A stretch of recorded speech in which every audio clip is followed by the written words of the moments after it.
Good day to you, and welcome to this video tutorial made by VTUK.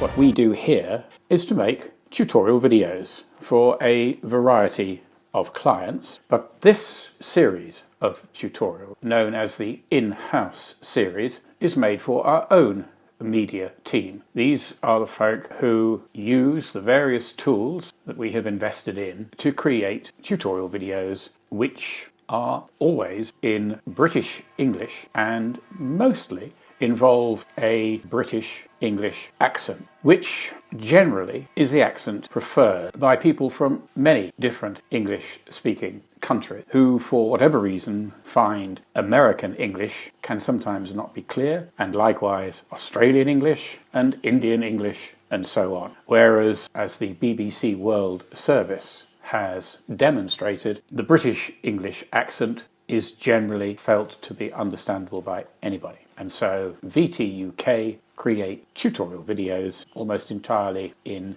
BBC English. This is the first of a quite large series of tutorial videos where each module deals with a different tool and provides instruction about how to use that tool. Sometimes a single module is sufficient to demonstrate a tool because some are very niche and they only do one thing and it's pretty easy to pick up what it is that they do. Often these tools come with their own tutorial videos, but very often those tutorial videos are nowhere near the standard of the tool itself. And sometimes it's extremely hard to learn how to use the tool from their own tutorial videos.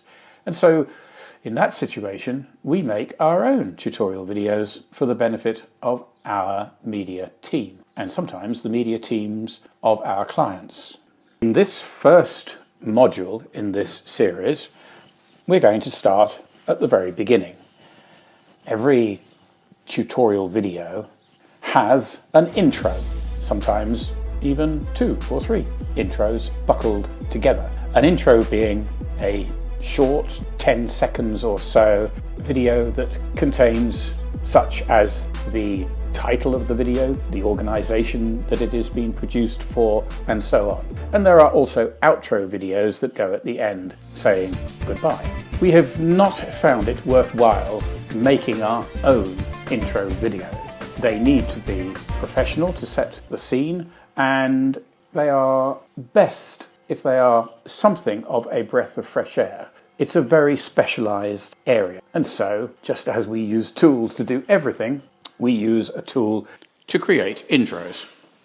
And that tool is simply an online site, an online provider called IntroChamp, who offers scores, maybe 100 or more templates. And from time to time those templates vary, new ones come in, old ones go out. And so the first thing that anyone working with VTUK has to learn to do is to make intros using the IntroChamp facility. And so we're going to make an intro video in this module showing you step by step how we do it. And in this particular case, we're making intros for ourselves. We're going to be making intros for every single one of the tools that we use, which after the intro will be followed by tutorials about how to find your way around the software, the tool, whatever the tool is, how to find your way around that software and how to make use of it. Sometimes these tools have 2 or 3 or 4 or 5 things that you can do using them. Sometimes they just have a single thing. So, to begin at the beginning, you must first of all navigate yourself to IntroChamp, which you can do simply by Googling it, although you will see its address on the screen. And you arrive at the home page where there is a search. And for this particular suite of in-house videos that describe the tools that we at VTUK use, you need to search for education. And there you will find 2 templates that are virtually identical, selected to be the common intro for all of those tutorial videos. And here it is. And you can see it is a typical template with an image on the television screen well, in fact, it's not a television, is it? It's a large Apple desktop computer screen.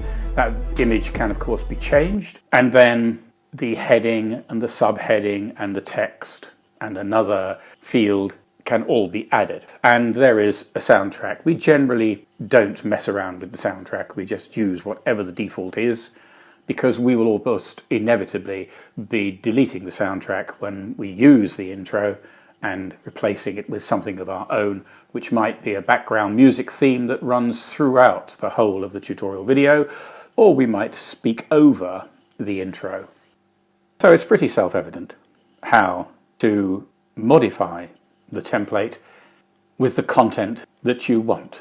The hardest part of this surrounds the replacement of the image. In fact, it's a very simple process, because the way we have decided to go about it is simply to show the login page of each of these tools.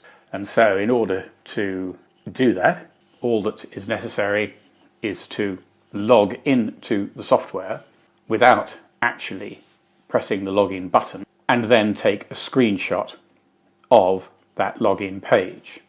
The only skill that's required is to take a screenshot of the right shape and size to fill the screen of the Apple desktop computer.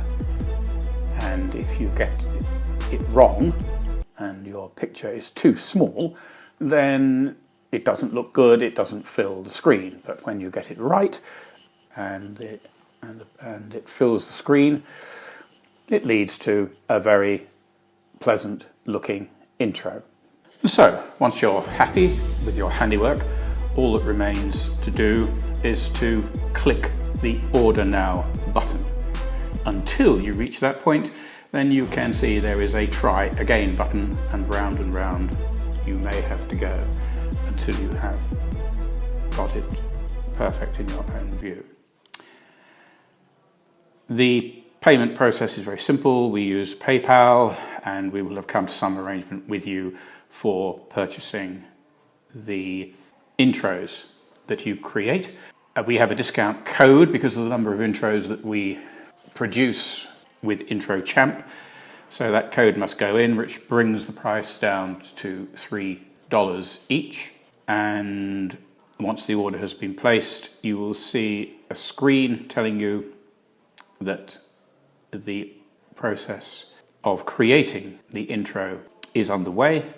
Just wait a few minutes and it will be ready to download. And so then the process is simple of downloading the intro video, which we ask you to do at least twice. You may even want more copies than that. One copy should remain exactly as it is supplied by Intro Champ, and the other one requires to be renamed. We have a format for renaming. We retain the Intro Champ number at the front of the naming process, followed by an underscore and then usually an abbreviation for the client, and a name that'll help you remember it by. And it's sometimes useful to put a version number at the end, because if you're doing 2 or 3 extros and intros and mid-tros, sometimes when the intro is in the middle of the intro video is placed in the middle of a tutorial, as we have done several times in this tutorial, then you may find it useful to have a number at the end of the name to make it clear which is which. In the illustration that we show you, that we use vertical bars between them. So there is the number from Intro Champ, a vertical bar, a short version of who or which department or which client the video is for, a brief few words about what the video is, and often a version number at the end.